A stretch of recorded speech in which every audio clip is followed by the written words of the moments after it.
Alright, hi guys, this is Neil po sir. And in this video po, pag-uusapan natin isang job posting kung saan pwede po kayong kumita ng $8 to $25 per hour or around 70,000 to 220,000 per month. So kung interesado kang matutunan kung anong kailangan mong gawin dito sa work opportunity na to, then keep watching this video. Alright, so nandito na po tayo sa job posting and ang hinanap po ni client is isang Etsy marketplace scaling specialist. Okay, so medyo nakakabulol yun lang.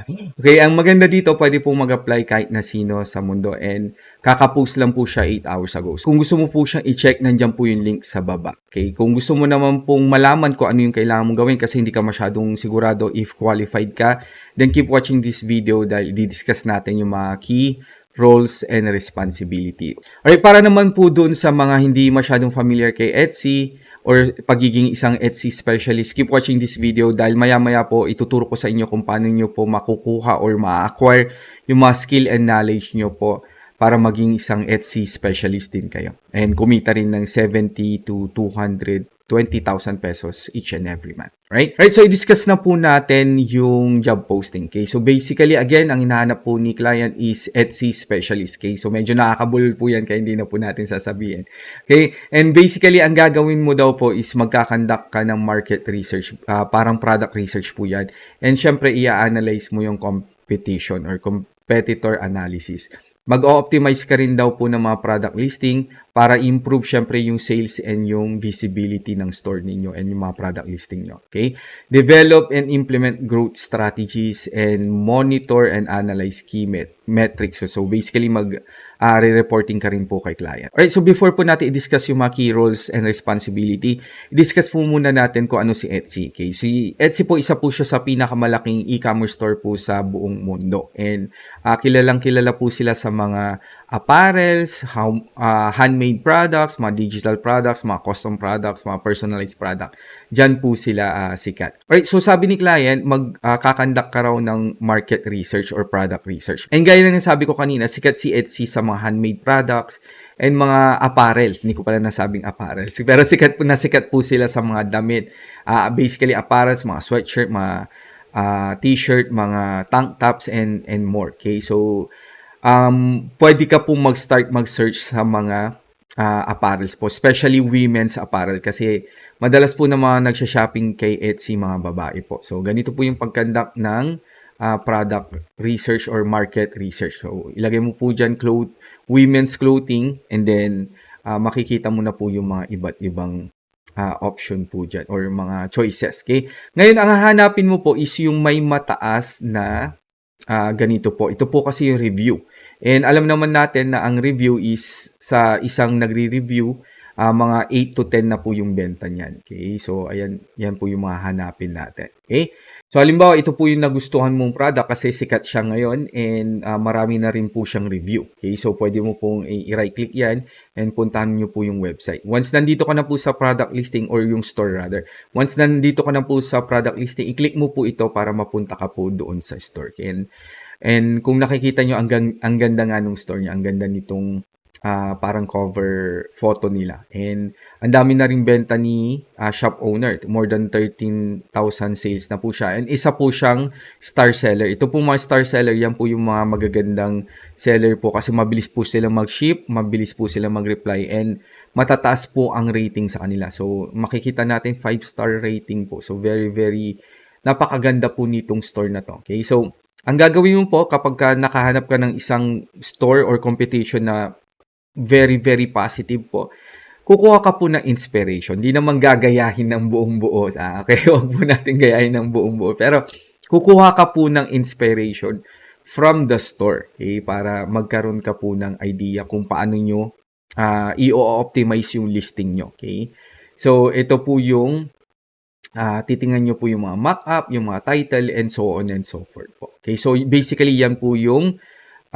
market research and competition analysis. Okay? Second po na pinapagawa ni client or magiging role and responsibility mo is pag-o-optimize po ng mga listing. Okay? So tingnan po natin isang listing po. Ito po yung tinatawag nilang product listing. Okay? So basically, ang gagawin mo po dito is ikaw pong gagawa nitong title. Okay? So kailangan gagawa ka ng isang title na sobrang optimized. Nandyan lahat ng mga keywords na kailangan para mag-search ka, tumaas yung visibility ng store ninyo. Okay?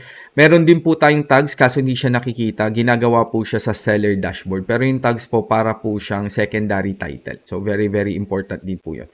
And gagawa po kayo nitong listing or product description na tinatawag nila. Okay? So mukha lang po siyang intimidating pero katulad po nito, itong product na to or product description na to, pwede mo po siyang gamitin sa iba pang shirt. Ito lang po syempre yung babaguhin mo yung pinaka-umpisa. Okay? And finally, gagawa ka po ng mga mock-up. Again, mukha lang po siyang intimidating pero pwede po siyang gawin sa Canva. Hindi po kailangan na marunong ka ng Photoshop. Sa Canva lang po ito ginagawa. Kahit as far as I know, kahit ito ito.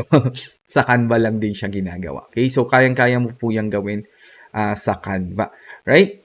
And finally, sabi ni client, magagawa ka po ng mga strategies and i-implement mo yun. Kailangan i-monitor mo yung key metrics and mga data. Okay, so yan po yung mga key roles and responsibility. If sa tingin mo may idea ka or qualified ka, i-try mo lang po mag-apply. Okay?